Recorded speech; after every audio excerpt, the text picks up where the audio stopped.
life, every day, late at night, not okay, all I want.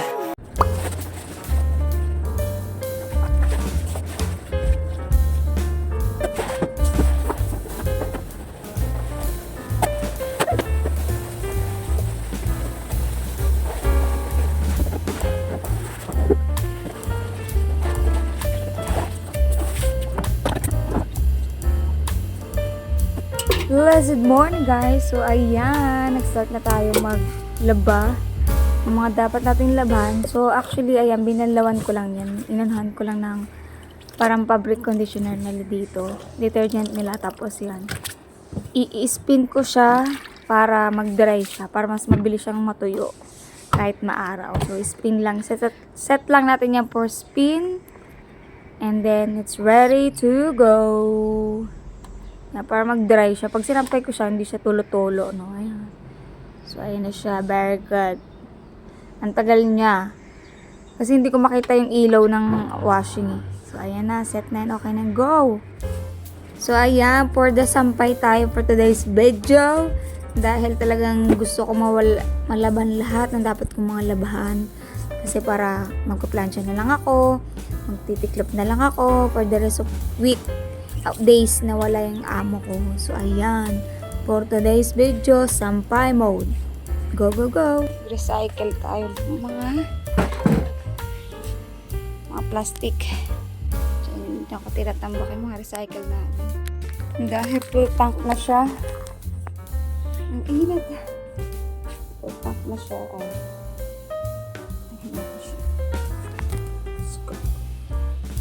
So, ayan nga guys, dinidesicate ko yung mga plastic, yung mga bottles, yung mga nilalagay ng mga meat, pag binibili namin, separate yan. Iba yung water bottle, kasi this time, stricter na yung, yung Hong Kong sa mga recycle. So, kailangan i-separate talaga. And, makakuha rin kami ng points, kasi merong dito, parang may program sila dito. There's a place that na pwede ka mag-recycle. Parang ibebenta mo din. Pero ito, per points, then you can buy or you can get some food na pwede mong i-redeem from that shop. And then, yeah, yun yung ginagawa namin. And sometimes, pag mga mga papers naman binibenta namin sa junk shop talaga dito sa Hong Kong. So, nagkakapera yung amo ko. So, ayan, din, maganda rin sa environment. Parang di tayo bahain, di ba? Mag-space sa Pilipinas. So, ganyan. Sana may ganyan din tayong disiplina sa Pilipinas. Minsan, yung una talaga nakakatamad. Actually, na ganyan, na iipunin mo. But, some reason, pag sa umpisa lang talaga siya mahirap. But, when you have a discipline talaga, you need to be disciplined to yourself or sa isang bahay na you have to do that. Talaga, recycle those plastic bottles na pwede pang i-recycle. And a lot of things. So, mas maganda siya. Kaya, ayan, binibenta namin yan. Para magka-points. Pwedeng para sa Pilipinas naman, di ba, mga scrap, mga bottles, pwede man ibenta talaga. So, here, mas discipline din sila dito sa mga basura. So, ayun lang. And hello guys! Welcome back again sa aking YouTube channel. This is Sabi Krielo on the house. Hello. Good afternoon. Almost. What time is it? Almost 12. So, ngayon lang ako nakapag-intro. So, 12 na. 11:55 na siya. So, today, umalis na yung mga amo ko. Kakaalis lang nila this morning. They're going to Japan. And they will be there for few days. Yeah. So, ako lang dito sa bahay. Ako lang naiwan. So, I have a lot, kahit I'm all by myself, I'm still need to work.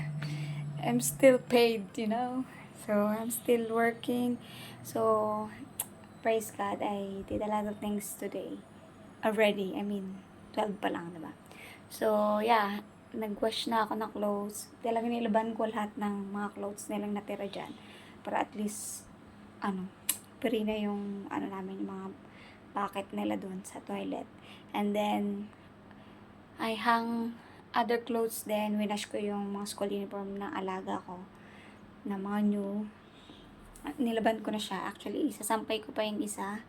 Yung next, ko lang siya binalawan ko lang siya para, alam mo yun, para maalis yung amoy ng damit, na bagong damit. And I will hang it kasi inano ko siya, spin ko siya para dry na siya. Yung mga black clothes. So, yun. And then, recycle na ako. Inano ko yung mga recycle namin kasi puno na yung sa lagayan namin dito. And then, I will do this. Pero first nyan, ihang ko muna yung clothes. Uli. Yung mga black clothes. So, ako lang magsa dito. This is the first day. Wala sila. So, yeah, maraming trabaho naman na gagawin. Today is Saturday, guys. Yeah, today is Saturday. And, meron siya akong binilin. Trabaho. Yung pang-camping nila. Kailangan ko i-dry, clean, tas i-dry sa arawan. Dahil, sunny today, it's hot today, so, I want to make most of it. Diba? Sayang yung araw. So, I want to do it now. Kung hindi man lahat ng mga malaban ko na kasi dapat, alam ko may parating na ulan. But today, hindi siya uulan. Tomorrow, uulan siya Sunday. Pero, praise God, may service kami tomorrow. Love of Jesus. Ay, ayaw pa niya.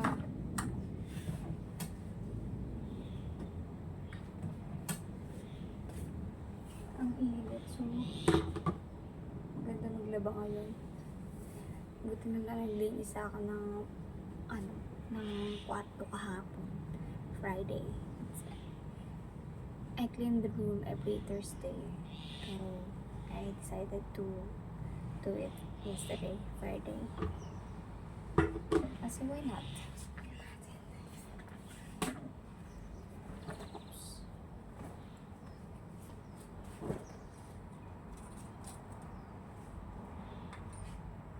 Sa ulan na, naulan-ulan. Ibabaha. Sana praying na lumihis na yung ulan. At wala nang bagyo. At wala na rin ulan. Kasi ayun yung nakapagbabaha, di ba, yung ulan. Much water. So, yung mga binabaha ang bahay. Prescribe na lang sa amin, sa part kami ng Bacoor na hindi binabaha. Sa bahay ng tita ko sa Pote. Talagang binabaha talaga dun. Kasi I think sa Pote, coastal kasi yung dati. Yung coastal. Malapit talaga sa dagat yun. Kaya pag high tide, maulan. Talagang possibility na babaha.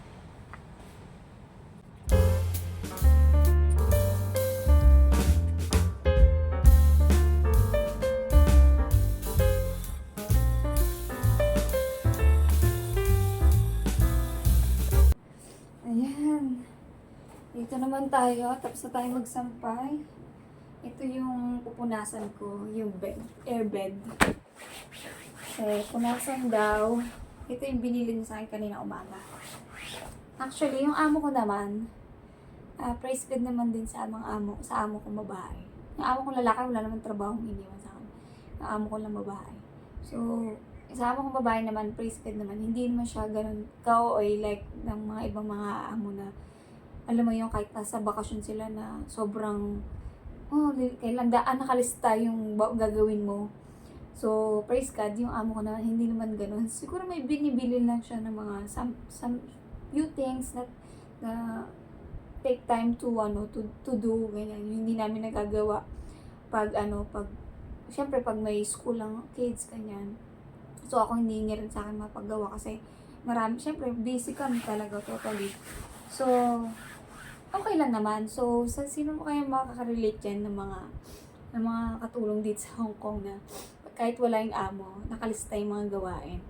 And since siguro 5 years na ako dito sa Hong Kong, sa mga amo ko. And gano'n, pag nag-out of town sila, Ganun lang, may sasabihin lang siyang gagawin mo, pero hindi yung buong, alam mo yung week na yun na madami siyang iiwang trabaho. Yung parang wala ka ng time magpahinga, parang ganun. Sa akin naman, may lang siyang ibang bagay na iutos like this. Kailangan daw, linisan ko, punasan lang yan, tapos paarawan, kung maganda daw yung weather. So, di ba, kakaalis pa lang nila ng airport. Gawin natin para hayahay tayo sa mga susunod na mga araw, di ba? Ganun. Diskarte lang yan.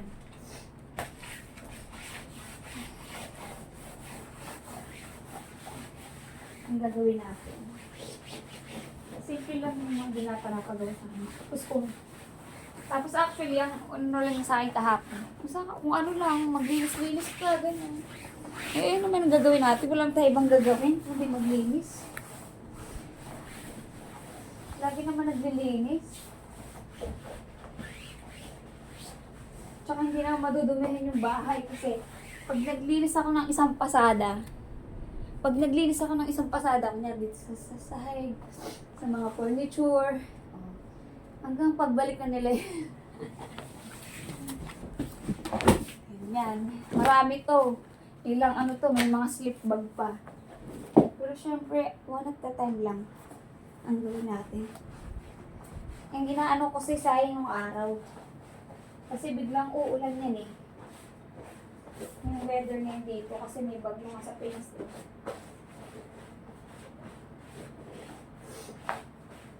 Yan.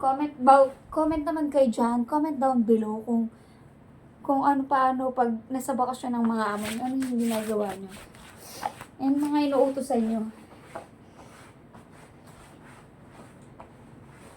Ayan, ito naman. Okay lang naman. Kala ko mabigat eh. Ano pala yung mabigat. Tubusin ko lang to, tapos sampay natin to sa labas. Our hearts beat to the city streets. We began to feel the fire. We rise like tall buildings as the chemicals they take us high. Guys, nakasampay na yung yung bed sa labas. Ayun lang. Nasampay ko na siya. Ito na lang isa. Meron pa akong isa. So, punasan ko na lang yan. And then, I will think saan ko siya pwedeng i-hang outside. Kasi sayang talaga yung araw. And wala nang space sa loob. So, let's see. Come back to you later. Dito tayo sa kusina. 12:30 na. So,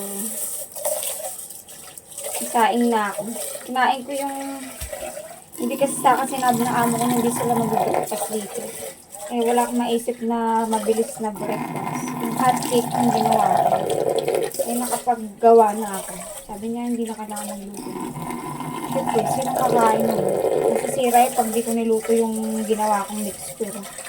Okay na, kaya hot cake. So, ayun ang aking breakfast. Katapos na umalis. Tapos may natira pa ngayon, ganun kinain ko na. Nagugutom na ako eh. 12:30 na. Magsaing na lang ako. Saing muna ako ng kanin pang hanggang gabi. 1 cup lang naman to. Mabilis lang naman pumasaing. Tapos, prituhin ko to manok na inano ko. Nilagyan ko lang siya ng asin, paminta, tsaka ng konting toyo. Prito ko siya. Ayun na lang lunch ko. Tapos, meron pang natirang ulam kagabi. Pinagsama ng alaga ko, isda, tsaka sa bagay, tsaka yung mincemeat na nilagyan ko ng, ng corn. Actually, may kanin pa dito. Pwede pa pa. Kainin ko. Lutuin ko yan para may lunch ako. Ngayon natin lunch. Gusto ko mag-noodle kasi lang. Gusto ko mag-Korean noodles. Sana. May gusto kong gawin talaga. Paggabi ko pa ito gusto kong gawin. Meron akong Korean gochujang. Gochujang. Ano ba tawag dito sa English? Basta ano to, parang Korean paste, chili paste, kaya parang ganun. Hot pepper paste. Gusto ko siya ilagay sa manok. Saka ko siya prito. Parang basta, gusto ko siya gawin. Alam niyo naman ako pag may gusto akong ano gagawin ko talaga. Magawa natin itong ano, brush. Pang ko siya. Barbecue. Ay, barbecue. Lagyan natin ng oil, ang konting oil. So, ganyan. So, kukuha ako ng patay ng konting oil. Kasi brush natin siya dito. Tingnan natin anong kalabasan nito. So, ayan. Ayan, ginawa ko dun sa chili paste. Inano ko siya binrush ko siya hindi pala naka-on yung camera natin, pips. Brush ko siya dyan sa sa chicken. Para, pag na-prito siya, may lasa na siya. May lasa naman na to. Alam niyo guys, swertehan lang talaga sa amo. Na makaganto-ganto kayo sa bahay ng Dahil hindi lahat is open sa kusina ng amo. Not everyone is okay to, alam mo kung magluto. Honestly, hindi lahat. Yung iba, napakadamot talaga. Makabait pa. Hindi lang madamot, mabait kasi na siya. Ito, binili ko to. Galing sa pera ko. Dito sa kanila. Hindi naman nagaganto yung mga amo ko. Actually, tapos may kakainin tayo dito. Mamaya, gagawin ko tong short video. Pag kinain ko to. Kasi kailangan tumakain na to. Kasi sabi niya, kailangan makain din fruits. Hindi na daw. Need to eat this. I need to. My goodness, oh. This is huge. Ano to, bigay lang sa amo ko. Yung may basket ng prutas na binigay sa amo kong lalaki. Kasi nga, di ba, financial advisor siya. From his client. From his client! So, try natin. Ayan, kain na tayo guys. Ito na ang ating food. Nasunog na. Bilis niya masunog. Kasi di ba nilagyan ko siya ng sunog. Tapos may tira pa yung kahapon na isda na may mincemeat. So Lord, thank you for this food. Bless this food na kakain in Jesus' name. Amen, Lord. Thank you, Lord. Thank you. Ayan, try natin.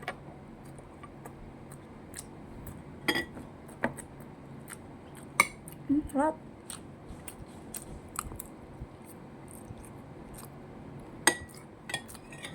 Fairness, sarap. May isda dito. Ang tira pa to kahapon. Kagabi pala. Luto ng hindi na namin kagabi. Tinabi pa rin. Unti na lang, tinabi pa eh.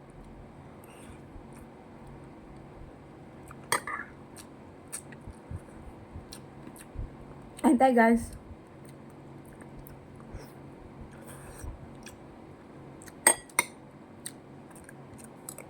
Alam nyo,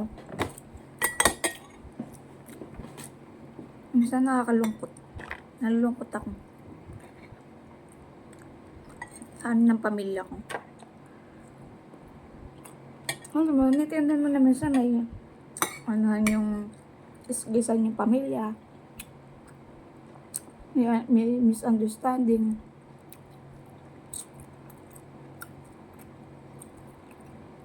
Pero pag pumasok talaga yung inggit, yung pride, ego, and forgiveness sa pamilya. Ang gulo. Ako, ko na alam. Minsan, naisip ko na pumunta ng ng outer space.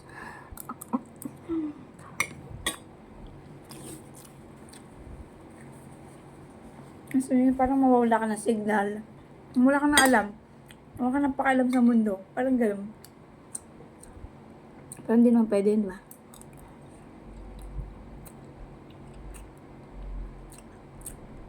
Hindi ko maintindihan. Bakit ganon? Ayan, hello guys. Good evening. So, kumakain na tayo. Meron tayong sinigang. Kumakain na ako. Sinigang na manok. Ngayon ang ating pod tonight, sinigang na manok. So, wala nang pork dito sa bahay. Giniling na lang. Ba't ba yung sinigang na giniling?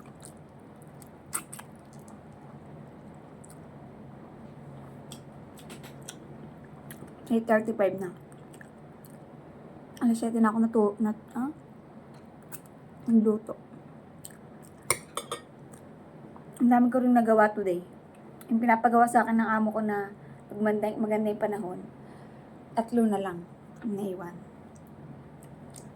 Tomorrow is my day off, Sunday. Siyempre may church kami. So, Monday ko na yung gagawin. So, tapos tonight, it's either magpa-plancha ako or ang tawag dito? Ang titiklop. Ang mga sinampay ko. Ganun na. Marami ako pa-planchahin kasi yung uniform ng alaga ko yung bagong uniform niya for high school. High school? High school, first year. Junior high. Tapos,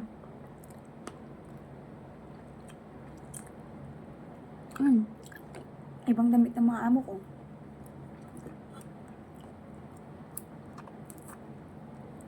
Tapos,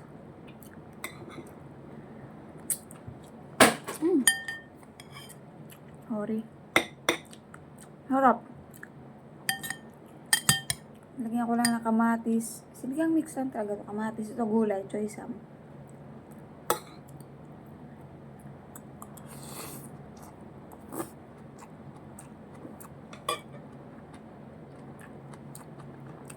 Harap. Alam niyo, just last few months, updated ako sa balita sa Pinas. Government. Interesting. Ang hirap na talaga mag-ano ng accountability na. Pilipinas. Grabe yung baha. Corruption. Grabe. Napapailing ka na lang. Minsan hindi mo kasi napapaniwala mo sa kanila. Pinag-pray ko na lang. Si Lord na lang. Kung hindi makamit yung hustisya dito sa lupa. Si Lord naman yung, alam mo yun, nakakita ng lahat. Siya yung nakakalam ng laman ng puso at isipan natin. Diba? Sabi nga sa Bible, hindi mo pag nagawa, iniisip mo pa lang, alam na ng Panginoon. So, yung mga corrupt sa Pilipinas. Hindi man kayo masingil ng sambayanan. May Diyos na hindi natutulog. Sisingilin kayo. Alam mo yun? Totoo yun. Sabi nga kung ano yung tinanim mo ay naanihin mo. Dati wala akong pakialam dun. Kasi kakanood ko ng mga balita. Saka na-realize ko kung ba't ganun tao. Ako ay alam lang, ang aya ko lang. Ngayon, nabuksan na isip ko as a follower of Christ. We need to take accountability talaga sa action natin. Kasi kailangan magkaroon tayo ng pagpapakumbaba. When we did something wrong, kailangan aminin natin. Alam mo yan. Alam ko mahirap pero yun talagang dapat natin gawin. Kung nagkamali, pwede namang bumahawi. Alam mo yun. Gawin yung tama. Pwede naman madapa, pero yung patuloy mo gagawin yung mali. Parang ganun. Political. Tonight pala, naisip ko, dito ako matulog dito. Hindi ako matulog sa kwarto sa likod. Kasi dito guys, may magnanakaw din dito. Inakwento ko nga sa isang vlog ko yata, inakwento ko. May Spider-Man din dito.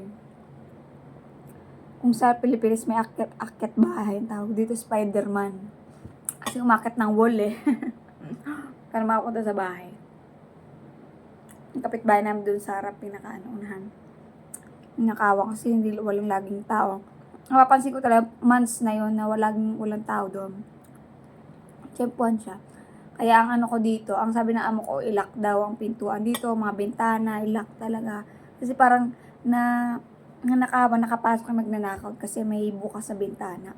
Siguro sinira lang yung harang na kasi di buksan mo yan, tapos masisira mo lang yung parang harang na ang tawag dyan, shield niya dun sa yung bakal na nakaganon. Sirain niya lang yun, diba? Di pasok na siya. Sabi ng amo ko, kailangan nakalak yung mismong ng bintana pag umalis ako.